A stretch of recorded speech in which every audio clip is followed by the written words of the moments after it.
አምራች ኢንዱስትሪዎችን እየገጠመ ያለውን የግብዓት እጥረት ለመቅረፍ ተኪ ምርቶች ላይ ማተኮር ያስፈልጋል አሉ የደቡብ ኢትዮጵያ ክልል ኢንዱስትሪ ልማት ቢሮ ኃላፊ ዶክተር ቦጋለ ቦሼ። በክልሉ ኢንዱስትሪዎችን ለማስፋት በተጀመረው እንቅስቃሴ በአጭር ጊዜ ውስጥ የከፍተኛ ኢንዱስትሪዎች ቁጥር ወደ 215 ማደጉን ዶክተር ቦጋለ አስታውቀዋል። በቢሮ ኃላፊ የተመራ ልዑክ በክልሉ በተለያዩ ዞኖች ላይ የኢንዱስትሪዎችን ጉብኝት አድርጓል። ከልዑካኑ ጋር የነበረው ውብሸት ጳውሎስ ዝርዝር ይዞበታል። በክልሉ ኢንዱስትሪ ልማት ቢሮ ኃላፊ ዶክተር ቦጋሌ ቦሼ የተመራው ልዑክ በወላይታና ጌዲዮ ዞን ከጎበኟቸው ኢንዱስትሪዎች መካከል በወላይታ ሶዶ ከተማ የሚገኝ የዳሞታ ሳሙና ፋብሪካ አንዱ ነው።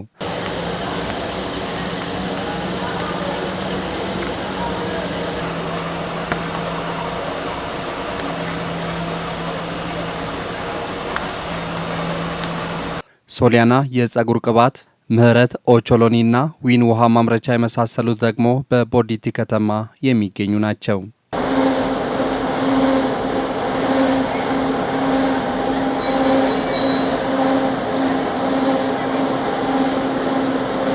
በዲላ ከተማም የአቮካዶ ዘይት ወደ ውጭ ሀገራት የሚልክ ፋብሪካን ጨምሮ ሌሎች በርካታ ኢንዱስትሪዎችም የጉብኝቱ አካል ነበሩ። በዋናነት ስራችን የቢሮ እቃዎችን አሁን እያመረትን ያለ ነው። የመጀመሪያ ታርጌት ያደረግነው ከውጪ የሚገቡትን እቃዎች ማስቀረት ነው።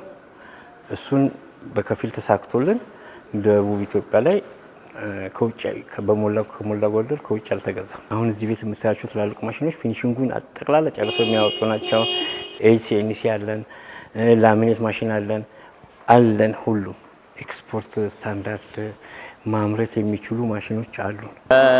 ፒቪሲ ፓይፕ አለ፣ ኤችዲፒ ፓይፕ፣ ፔስታል ፕላስቲክ ባግ የምንለው እቃ የሚያዝበት ይመረታል። እሱ ጥሬ እቃ ከዚህ ከከተማ የሚወጣው ቆሻሻ ምናምን የሚጠቃቀሙት ነገር አለ። ጀሪካን ምናምን ሲጠቀሙት ሲያረጅ ሲቀደድባቸው ሲጥሉት ቆራሌዎች የሚሰበስቡትን እየተረከብን እየፈጫን እንጠቀማለን።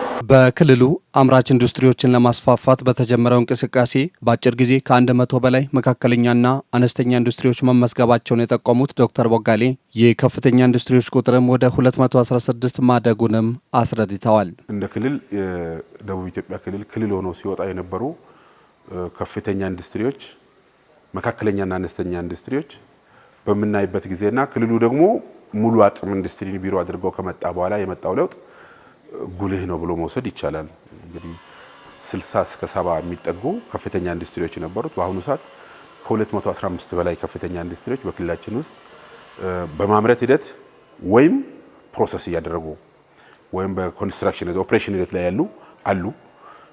ይሄ የመጣው ያው ክልሉ በዘርፉ ላይ አጽንኦት ሰጥቶ መስራት ከጀመረ በኋላና ኦፍ ኮርስ አገራዊ የኢትዮጵያ ታምርት ንቅናቄውም መሰረታዊ የሚባሉ ኢንዱስትሪ ችግሮቹን በተቀናጀ መንገድ መፍታት ከጀመረ በኋላ የመጣ ነው። አምራች ኢንዱስትሪዎችን እየገጠማቸው ያለው የግብዓት እጥረት፣ የኃይል አቅርቦትና የማምረቻ ቦታ ችግር በቀጣይ እንደየደረጃው እንደሚፈታም ዶክተር ቦጋሌ አሳስበዋል። ኢንዱስትሪዎች ምን ጥሬ ዕቃ ችግር አላቸው? ዋናው የጥሬ ዕቃ አቅርቦት ችግር ያላቸው አሉ። የፋይናንስ አቅርቦት ችግር ያላቸው አሉ። ካመረቱ በኋላ ደግሞ ምርቶቻቸውን የሚያቆዩበት ስቶሬጅ ጋር ተያያዥ የሆኑ ችግሮች ምንድናቸው የሚለውን ከፋይናንስ አቅርቦት ጋር የተያያዘው ከባንኮች ጋር መፍታት፣ ከኃይል አቅርቦት ጋር የተያያዘውን መሰረተ ልማት ተቋማት ጋር መፍታት፣ ከቦታ አቅርቦት ጋር የተያያዘውን ችግር ከዞን መዋቅሮች ጋርና መሰረተ ልማትና ከተማና መሰረተ ልማት ቢሮዎች እና በሱ ስር ተቋማት ውስጥ ከሚታዩ የካውንስሉ አባላት ከሆኑ ተቋማት ጋር መፍታት፣ ከግብዓት አቅርቦት ጋር ተያይዘው ያሉ ለምሳሌ ግብርና ምርት አቅራቢ ተቋማት ከሆኑ ከግብርና ጋር ከግብርና ምርምር ተቋማት ጋር ከህብረት ስራ ጋር በጋራ የምንፈታቸው ሂደቶቹን መለየት፣ ይህንን ችግር ለመፍታት በሚያስችል መንገድ ነው አሁን ኢንዱስትሪዎች ጉብኝት ኤግዛክትሊ መሬት ላይ ያለው ችግር ምንድነው የሚለውን ለይተን መፍትሄንም ጭምር ይዘን ለመቅረብ ነው ወደዚህ የተወጣውና የኢንዱስትሪ ምርቶች ድንበር የለሽ ናቸው ያሉት ዶክተር ቦጋሌ አምራቾችም የጥራት ደረጃውን ከመጠበቅ ባለፈ ተጨማሪ እሴትም መጨመር ይኖርባቸዋል። ስታንዳርድ የጠበቀ ምርት ማምረት እስከተቻለ ድረስ ኢንዱስትሪ አዋጪ ነው። ይሄ ፔመንት ወይ ፔባክ ፔሪድ ወይም ሪተርን የምንለው ሪተርን ኤኒ ቢዝነስ ሪስክ አለ፣ ሪተርን አለ። ሪስክንና ሪተርንን በምናነጻጽርበት ጊዜ የተዋጣለት አዋጭነት ጥናት የተካሄደ እንደሆነ ወይም ፊዚቢሊቲ ስተዲ ከተካሄደ ኢንዱስትሪ አዋጭ ነው እንጂ ስጋት ሊሆን አይችልም። ለማይሆኑ እቃዎች በብዙ ሚሊዮኖች የሚቆጠሩ ዶላሮች በየአመቱ ይወጣሉ። ሶፊስቲኬትድ የሆነ ቴክኖሎጂ የማይጠይቁ ማለት ነው።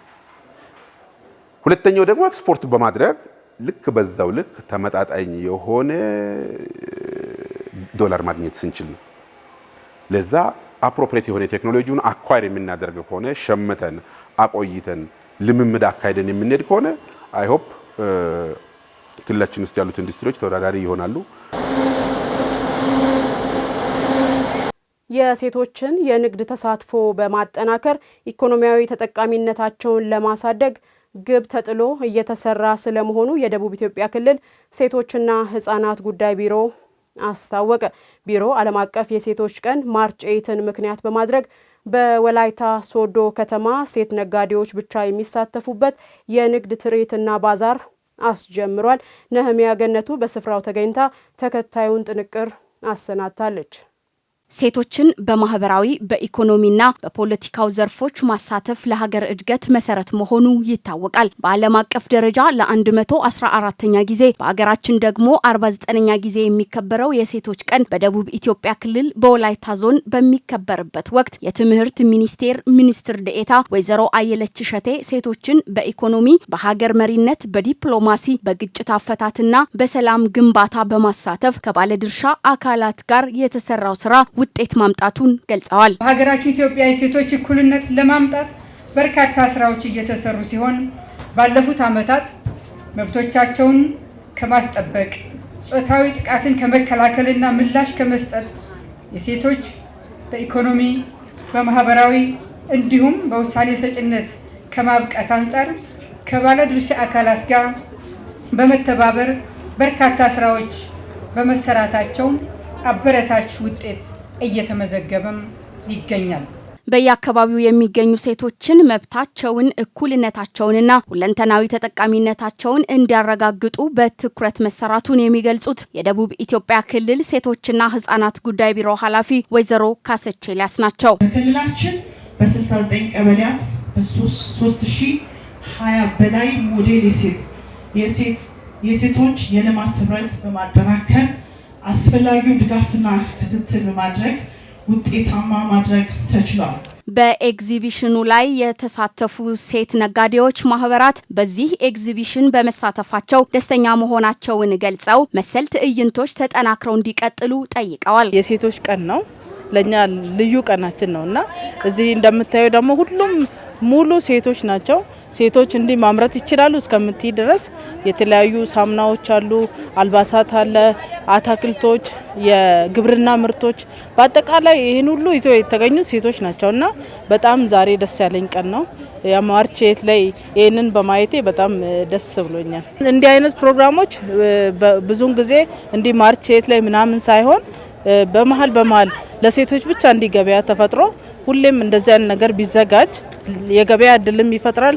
ሴቶች ደግሞ በራሳቸው እንዲወጡም ያደርግልናልና እንደዚህ አይነት ፕሮግራሞች ሁሌ ጊዜ እየጠበቀ ሳይሆን አንዳንዴ ቢዘጋጅ ጥሩ ነው ብዬ አስባለሁ። በዚህ ባዛር በመሳተፌ በጣም ከብዙ እንትኖች ጋር ተዋውቂያለሁ። ነጋዴዎችን እንደገና ተረካቢዎችን አግኝቻለሁ።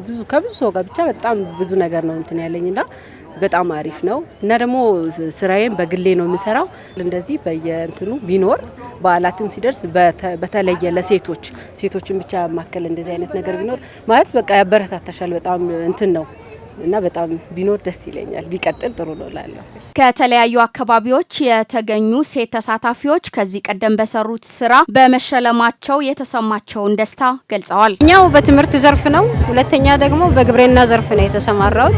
በሁለቱም ዘርፍ ነው ስራዬም ውጤታማ የሆነውና ከዛ መነሻ አይተው ነው እንግዲህ ወደዚህ ጥሪ ያደረጉልኝ። በዛ መልክ ነው የተሸለምኩት። እነዚህ ዩኒፎርሞችን፣ የማሽን ሹራቦችን፣ የአልጋ ልብሶችን፣ ጠልፎችን፣ በሹራብ የተሰሩ የተለያዩ ምርቶችን፣ ጣሎችን፣ የሶፋ የህፃናት ማቀፊያ፣ ካልሲ፣ ኮፍያ፣ የልጆችን የተለያዩትን ይሄን ማምረት ጀምሬ ያለው ዲዛይን ተምሬ በሙያው ተመርቄ ያለውና ለስልጠና ምክር ሰጥተውኝ ወደዛ ሙያ ገብቻለሁ። አሁን በተደረገው ዝግጅት ላይ ከሴቶቹ ጋር ተሸላሚ ልሆን በቅቻለሁ። የዓለም አቀፍ የሴቶች ቀን ማርች 8 ፈጣንና ቀጣይነት ያለው ሁሉን አቀፍ ለውጥ በሴቶች ተሳትፎ ይረጋገጣል በሚል መርህ ቃል በሀገራችን ኢትዮጵያ ተከብሯል። የህዝቡ አንገብጋቢ ችግር የሆነውን የመንገድ መሰረተ ልማት ተደራሽነት ጥያቄ በፍትሃዊነት ለመመለስ እየተሰራ እንደሚገኝ የደቡብ ኢትዮጵያ ክልል ትራንስፖርትና መንገድ ልማት ቢሮ ኃላፊ አቶ ኃይለማርያም ተስፋዬ ገለጹ። አዲስ የመንገድ ፕሮጀክቶችን ከመገንባት ይልቅ ከዚህ ቀደም በክልሉ በተለያዩ አካባቢዎች ተጀምረው ሳይጠናቀቁ ረጅም ጊዜ የፈጁ መንገዶችን በፍጥነት ለመጨረስ ታቅዶ እየተሰራ መሆኑን ያስታወቁት ደግሞ የክልሉ መንገዶች ባለስልጣን ዋና ስራ አስኪያጅ አቶ ክፍሌ ዋና ናቸው። በደቡብ ኢትዮጵያ ክልል መንገዶች ባለስልጣን የሶዶ ዲስትሪክት ስራ አስኪያጅ አቶ ጳውሎስ አዋኖ በበኩላቸው በየአካባቢው የህዝብ ሮሮ ምንጭ የሆኑ የመንገድ ችግሮችን ለመፍታት ዲስትሪክቱ የ390 ኪሎ ሜትር የመንገድ ጥገና እንዲሁም የ89 ኪሎ ሜትር አዲስ መንገድ ለመገንባት እቅድ ይዞ እየሰራ መሆኑን ተናግረዋል። አቤኔዘር አበራ ነው የዜናው ባለቤት። በደቡብ ኢትዮጵያ ክልል ትራንስፖርትና መንገድ ልማት ቢሮ ኃላፊ አቶ ኃይለማርያም ተስፋዬ የተመራ ልዑክ ቡድን በክልሉ መንገዶች ባለስልጣን ሶዶ ዲስትሪክት በኩል በወላይታ ዞን የተሰሩ የመንገድ ግንባታ ጥገናና የድልድይ ስራዎችን ጎብኝቷል። የመንገድ ልማት የኢኮኖሚ መሰረት መሆኑን የተናገሩት አቶ ኃይለማርያም ተስፋዬ በየአካባቢው ህዝቡ በአንገብጋቢነት የሚያነሳውን የመንገድ መሰረተ ልማት ጥያቄ ለመመለስ ተደራሽነትንና ፍትሃዊነትን ባረጋገጠ መልኩ እየተሰራ እንደሚገኝ ገልጸዋል።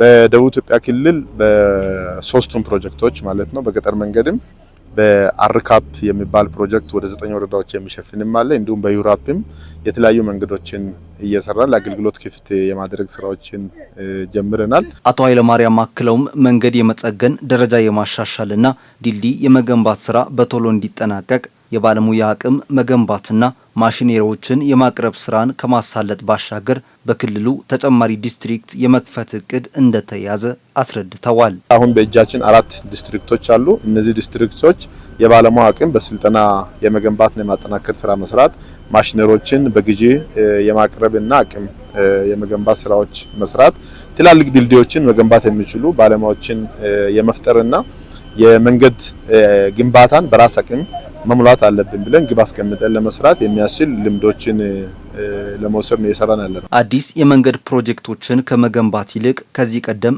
በክልሉ በተለያዩ አካባቢዎች ተጀምረው ሳይጠናቀቁ ረጅም ጊዜ የፈጁ መንገዶችን በፍጥነት ለመጨረስ ታቅዶ በትኩረት እየተሰራ መሆኑን የክልሉ መንገዶች ባለስልጣን ዋና ስራ አስኪያጅ አቶ ክፍሌ ዋና አስታውቀዋል። የህዝብ ጥያቄዎችን አሁን ባለን አቅም ሙሉ በሙሉ በአንዴ መመለስ ስለማንችል ረጅም ዓመት የቆዩ የጥገና የግንባታ መንገዶችን ለይተናል። እንደ ክልላችን በወላይታ ዞን ውስጥ ብቻ ያሉትን ሳይሆን አጠቃላይ በክልላችን በ12ቱም ዞኖች ያሉትን ለይተናል።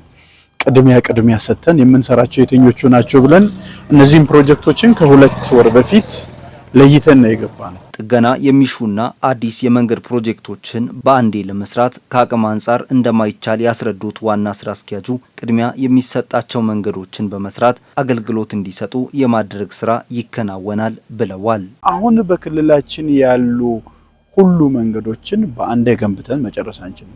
ከአዲስ ክልል ነው ያደራጀ ነው። አዲስ ክልል ውስጥ ተደራሽነትም ፍትሃዊነትም ኢኳሊ መታየት መቻል አለ። በወላይታ ዞን ውስጥ የኛ ፕሮጀክቶች ይታወቃሉ።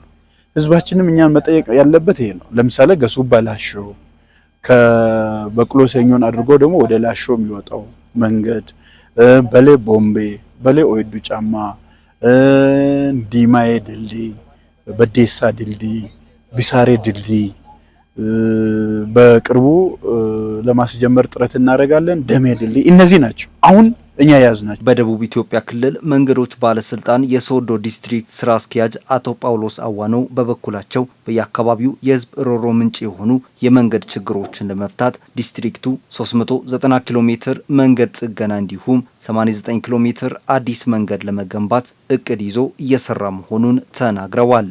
በጥገና 390 ኪሎ ሜትር መንገዶች አሉ። ከነዚያ መንገዶች የቅድሚያ የሚሰጣቸው መንገዶች በጣም ባለፈው ክረምት ላይ የተጎዱ መንገዶች ላይ ቅድሚያ ሰጥተን የመልካም አስተዳደር ችግር የሆኑ መንገዶቹን ቅድሚያ እየሰጠን እየሰራን ያለንበት ሁኔታ አለ። የደቡብ ኢትዮጵያ ክልል መንገዶች ባለስልጣን ሬጉላቶሪ ስራ ሂደት የመንገድ ዲዛይን ግንባታ ቁጥጥርና ኮንትራት አስተዳደር ዳይሬክቶሬት ዳይሬክተር አቶ ክብሩ በቀለ ፕሮጀክቶች በጊዜ እንዲጠናቀቁ ሙያዊ ድጋፍ እየተደረገ እንደሆነ ገልጸዋል። ከዚህ ከሚደረጉ ሳምፕሎች ይወሰዳሉ። ተገቢውን ፍተሻ ተደርጎ ያ ማለፉ ይረጋገጣል።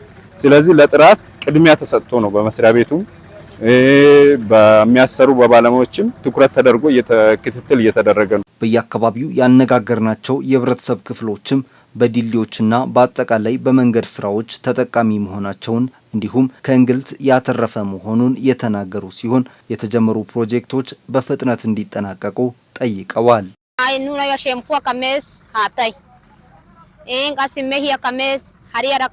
ይህ ወንዝ ነፍሳችንን የበላ ወንዝ ነው። በዚህ ወንዝ አህያ፣ ከብት፣ ህጻናት፣ አቅም የሌላቸው አባቶችና እናቶች ህይወታቸውን አጥተዋል። ከዚህ ቀደም ይህ ወንዝ ሲሞላ መሻገር አንችልም ነበር። አሁን ግን ፈጣሪ በመንግስት በኩል ሆኖ አግዞን የድልድይ መገንባት በመጀመሩ በጣም ደስ ብሎናል።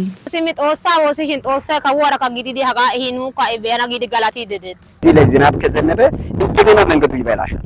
ስለዚህ ቶሎ ብሎ ካላለቀ ዝናብ ከመምጣቱ በፊት ስራ ካላለቀ ከፍተኛ እንግዲህ ችግር ያስባል። የበዴሳ ወንዝ ላይ የተገነባው ድልድይ ከገሱባ እስከ ላሾ የሚዘልቅ 27 ኪሎ ሜትር የመንገድ ጥገና ፕሮጀክትና ከበሌ አዋሳ ተነስቶ ቦምቤ ድረስ የሚዘልቅ 47 ኪሎ ሜትር መንገድ ላይ የሚገነባው የዲማይ ወንዝ ድልድይ እንዲሁም መነሻውን በሌ አዋሳ አድርጎ ወደ ኦይዱ ጫማ የሚወስደው የ15 ኪሎ ሜትር መንገድ በልዑካን ቡድን ከተጎበኙ የመንገድ ፕሮጀክቶች ይገኛሉ።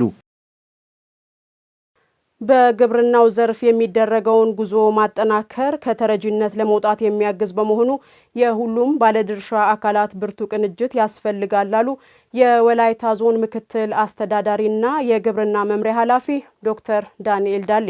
የዳሞት ወይዴ ወረዳ ዋና አስተዳዳሪ አቶ ተክሌ ቶማ በበኩላቸው በወረዳው በ2017 የበልግ ወቅት ከ7180 በላይ ሄክታር መሬት በማልማት ከ1 ሚሊዮን 150 ሺህ ኩንታል በላይ ለማግኘት መታቀዱን ገልጸዋል። በወላይታ ዞን የዳሞት ወይዴ ወረዳ የግብርና ምርትና ምርታማነት ለብልጽግናችን በሚል መሪ ቃል የ2017 የበልግ ስራ ማስጀመሪያ የንቅናቄ መድረክ አካሂዷል። ተጨማሪው የቤተልሔም አብርሃም ነው።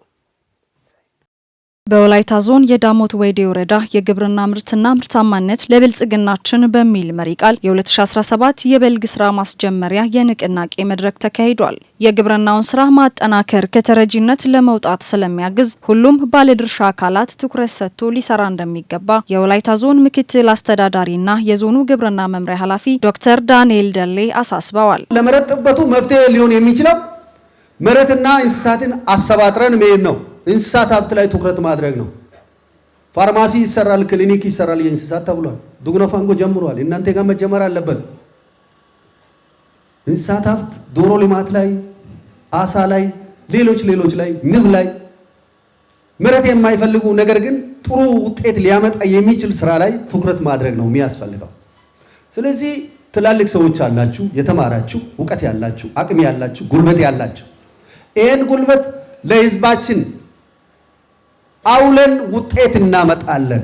በዳሞት ወይዴ ወረዳ በ2017 የበልግ ወቅት ከ7180 በላይ ሄክታር መሬት በማልማት ከ1 ሚሊዮን 151770 በላይ ኩንታል ምርት ለማግኘት መታቀዱን የወረዳው ዋና አስተዳዳሪ አቶ ተክሌ ቶማ ገልጸዋል። አካባቢያችን ደጋ፣ ወይና ደጋ፣ ቆላን ሶስቱን የአየር ጸባይን ንብረትን ያካተተ ከመሆኑ አንጻር ሁሉን አይነት ምርት የሚያመርት ነው። ከዚህ አንጻር ዘንድሮ ወደ 7180 ሄክታር መሬት ላይ የተለያዩ አዝርዕት አይነቶች አሉ። ቋሚ ዋና ሰብሎች የሚባሉ አትክልት፣ ፍራፍሬ ልማት ላይ አቅደን ቢያንስ 1.15 ሄክታር ኩንታል 1 ሚሊዮን 100 ሺህ ኩንታል ምርት እናገኛለን ብለን ከህዝባችን ጋር አቅደናል። ከነገ ጀምሮ ደግሞ በእያንዳንዱ ቀበሌ ከአርሶ አደር ጋር በስፋት ውይይት የተግባቦት መድረክ ተደርጎ ወደ ስራ ይገባል። የወረዳው የመንግስት ዋና ተጠሪ አቶ ዳንኤል ታደመ የግብርናውን ስራ ውጤታማ ለማድረግ የአፈር ማዳበሪያና የምርጥ ዘር አቅርቦት ላይ መስራት ያስፈልጋል ብለዋል። የአፈር ማዳበሪያ አቅርቦት ነው። የምርጥ ዘር ዩሪያ፣ ዳፕ የሚባሉ የተለያዩ ኬሚካሎች ለእርሻ ግብአትነት የሚያገለግሉ ግብአቶችን ማሟላት በሚለው ካታጎሪ ይያዛልና እነኛን ሁሉ ማሟላት ምርትን ከመጨመርም አርሶ አደርን ውጤታማ ከማድረግም በቂ ምርት ከመሰብሰብ አንጻር ፋይዳው ከፍ ያለ ነው። ከዚህ አንጻር ከዚህ ከተለመደው ውጪ በሆኑና በጣም በተሻሉ መንገዶች ስራዎችን እየሰራን ያለነው። በወረዳው በየዓመቱ 3 ጊዜ ማምረት የተቻለ ሲሆን በዋናነት በስፋት የሚመረትበት በበልግ ወቅት የተሻለ ምርት ለማግኘት የግብርና ባለሙያዎችና አርሶ አደሮችን መደገፍ ትኩረት ይሻል ያሉት ደግሞ የዳሞት ወይዴ ወረዳ ግብርና ጽሕፈት ቤት ኃላፊ አቶ ማርቆስ ኡሹላ ናቸው። በልግ እንግዲህ በአመት እንደ ግብርና 3 ጊዜ ነው የምናመርተው። ከዚህ አንደኛው በልግ ነው። በልግ ከሌሎች 75% ነው የሚሸፍነው ከግብርና ተግባራት ማለት ነው። ሌላ መኸር አለ፣ መስኖ አለ። ነገር ግን አሁን የበልግ ሰዓት ማለት አጠቃላይ ሁሉም አርሶ አደር የሚሳተፍበት በዝናብም በውሃም ተጠቅመን በልግ ምርት የምናመርትበት ንቅናቄ መድረክ ዛሬ ፈጥረናል። የውሃ አማራጮችን በመጠቀም ምርታማነትን የማሳደግ ስራ በትኩረት ለመስራት መዘጋጀታቸውን የመድረኩ ተሳታፊዎች ጠቁመዋል። በዚህ መድረክ ካየነው የተማርነው ነገር አለ። የህዝባችንን ተጠቃሚነት ለማረጋገጥ በሚሰሩ ስራዎች ላይ የሚታዩ ውስንነቶችን ለመቅረፍ ቃል እገባለሁ። ዘር በጊዜ ቢቀርብም እላለሁ።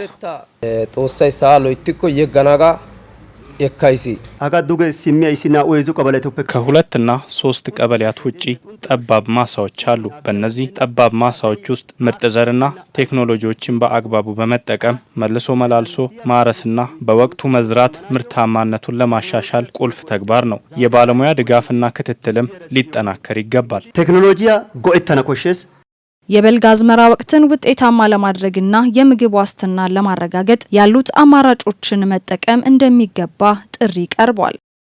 የአፈር ማዳበሪያ እጥረት እንዲሁም የመብራት መቆራረጥ ችግር እንዲቀረፍላቸው በወላይታ ዞን የቦሎሶ ቦምቤ ወረዳ ነዋሪዎች ጠየቁ። የወረዳውን ሕዝብ ያወያዩት የሕዝብ ተወካዮች ምክር ቤት አባል ወይዘሮ አልማዝ አሰሌ የአፈር ማዳበሪያ ስርጭት አንገብጋቢና ከወቅቱ ማለፍ የሌለበት በመሆኑ ችግሩን ለመቅረፍ በልዩ ትኩረት ሊሰራ ይገባል ነው ያሉት። የህብረተሰቡን የልማትና የመልካም አስተዳደር ጥያቄዎችን ለመቅረፍ የመንግስት አካላትና የህዝቡ ቅንጅት ወሳኝ በመሆኑ ጉዳዮቹ ከሚመለከታቸው አካላት ጋር በትብብር እንደሚሰራ ጠቁመዋል። ሀና ደረሰ ተጨማሪውን አሰናድታለች። የኢፌዴሪና የክልል ህዝብ ተወካዮች ምክር ቤት አባላት በአመት 2 ጊዜ ወደ ትውልድ ቀያቸው በመምጣት የወከሉትን ህዝብ መሰረታዊ የልማትና መልካም አስተዳደር ጥያቄዎችን የሚንሸራሸሩበት መድረክ ያዘጋጃሉ። በወላይታ ሶዶ ቦሎሶ ቦምቤ ወረዳም የአካባቢው ህዝብ የሚያነሷቸው የልማትና የመልካም አስተዳደር ጥያቄን ለመመለስ መነሻ ሀሳብ የተነሱበት መድረክ አካሂዷል። በመድረኩም በዋናነት የአፈር ማዳበሪያ ውስንነትና የስርጭት ክፍተት እንዲሁም የኤሌክትሪክ መቆራረጥን ጨምሮ ሌሎች አንገብጋቢ የመሰረተ ልማት ጥያቄዎችንም የወረዳው ህብረተሰብ በስፋት ጠይቋል። ማብራት ስራ የራሳቸው ስራ ሰርቶ በዛ ደሞዝ እየበሉ ያሉ ከሆነ ስራቸውን ውጤታማ ማድረግ ካልቻሉ ማይገመገሙበት ምን ምክንያት አለ? ለምን አይሰሩም? ችግሮች ካሉ ለምን አይፈተሽም? የማብራት ጥያቄ ተነስቷል። ብዙውን ጊዜ እየተነሳ ቆይቷል።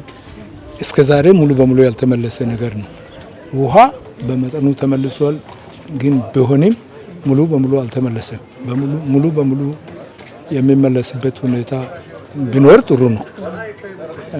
ሌሎች ከማዘጋጃ ቤት ጋር የተያዙ ጥያቄዎች ህዝቡ እጅግ የተቸገረበት ነገር ነው። ማዳበሪያ የአንድ ኩንታል ዋጋ 8400 ላይ ነው የምንገዛው። 8400 ለአባታችን አለ ወይ እሱ ዘር ግባት መግዣ ካጣ ዘር መግዣ ካጣ አባታችን የራሱን እርሻ ምን ያደርጋል? ልጆችን በምን ያሳድጋል? ወይም በጎርባች ያለው ለባለሀብት መሬቱን አስረክቦ ያ ድሃውስ ምን ይሁን? በዛ ላይ ፌደራል መንግስታችን ለዚህ ህዝብ ምን ያስባል?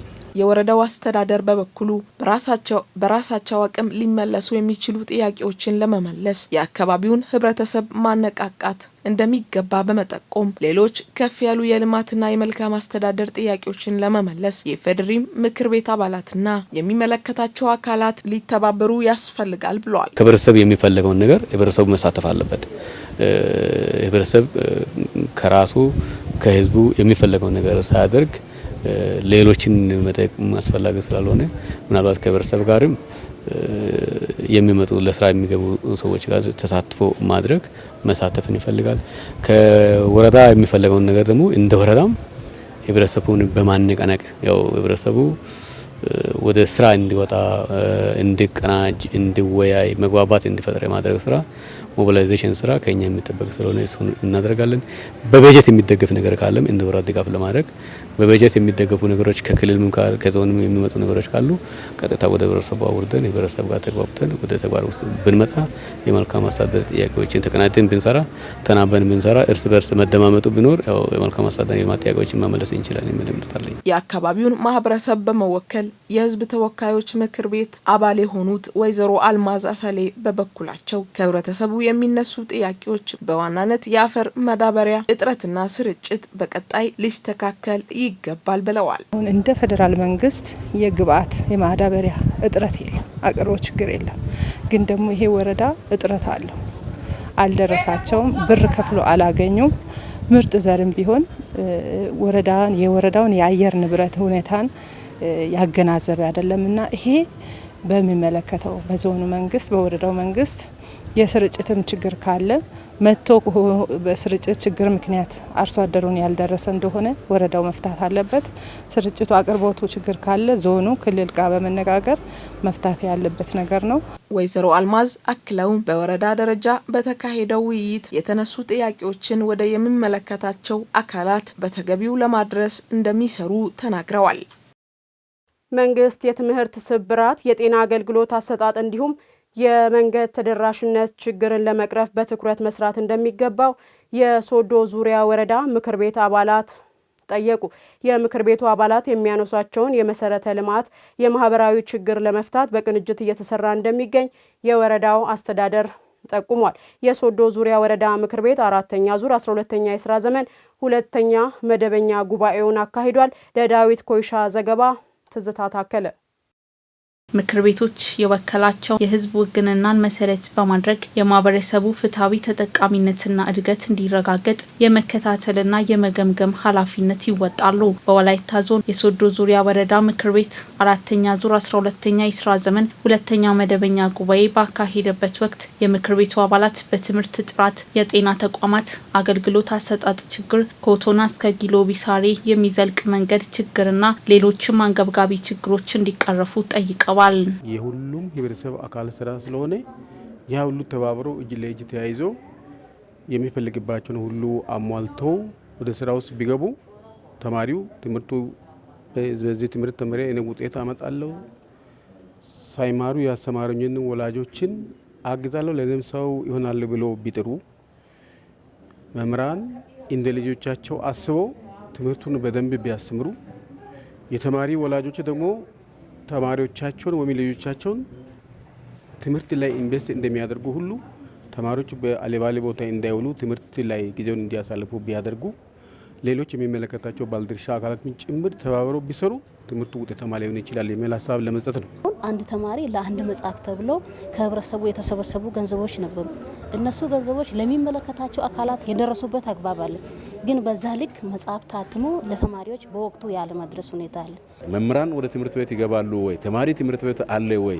ትክክለኛ ትምህርት ይተላለፋል ወይ? መጽሐፍ ጋር ያሉ ችግሮች ተደስተዋልና እነኚህም ተሟልተዋል ወይ ብሎ በየትምህርት ቤቱ ሁሉም ምክር ቤቱ በወሰነው አቅጣጫ ገምግሞ ትምህርትን የማንሳት ትምህርትን የማጠናከር ትምህርት የኛ ነው ብለን የመሄዱ ኃላፊነት በሙሉ የኛ መሆኑን ተረክበን ተቀብለን ቀጣይ በተነሳው ጥያቄ ልክ እቅዳችንን አቅደን ከልሰን ለመሄድ ተስማምተን የወጣንበት አለ።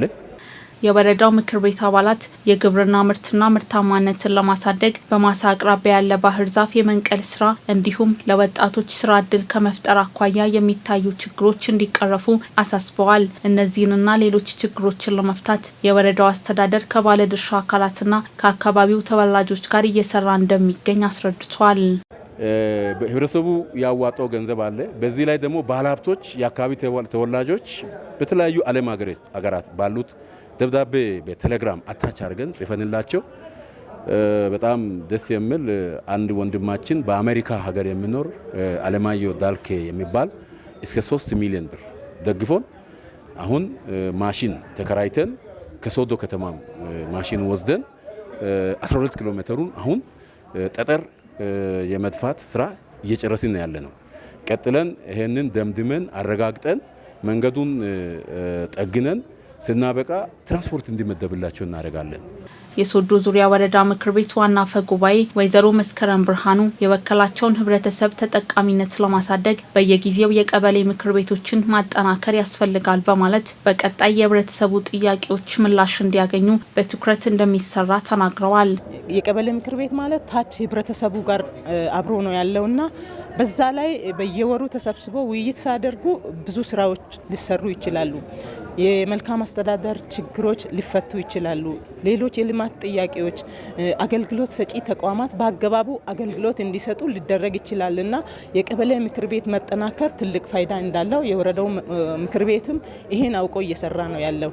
ነገር ግን እንደ ክፍተት የምናያቸው እኛም ወርደን ስንደግፍም ያው ይሄ ምክር ቤት 12 ዓመት የቆየ ምክር ቤት ከመሆኑ አንጻር ትንሽ ምንቸገራቸው ታች ላይ ጠንካራ የነበሩ አካላት ባለ እድሜ የቆጠረ ስለሆነ ጠንካራ የነበሩ አካላት አንዳንድ ምክንያቶች ከአካባቢ የወጡበት ምክንያቶች አሉ፣ በሞት የተለዩበት ምክንያቶች አሉና ምክር ቤቱ ታች ላይ እኛ በምንደግፈው ልክ ያለ መሆኑ ትንሽ አስቸጋሪ ቢሆንም የወረዳው ምክር ቤት ይሄንንም አልፎ ተቀናጅቶ የመስራትን ስራ አሁንም አጠናክሮ እየሰራ ነው ያለው። ምክር ቤቱ በስተመጨረሻ በኦዲት የተገኘውን የውዝፍ ዕዳ አመላለስ፣ የንጹህ መጠጥ ውሃና ሌሎች የመሰረተ ልማት ችግሮችን ለመፍታት ሁሉም የምክር ቤት አባላትና ባለድርሻ አካላት በቅንጅት መስራት እንዳለባቸው አመላክቷል።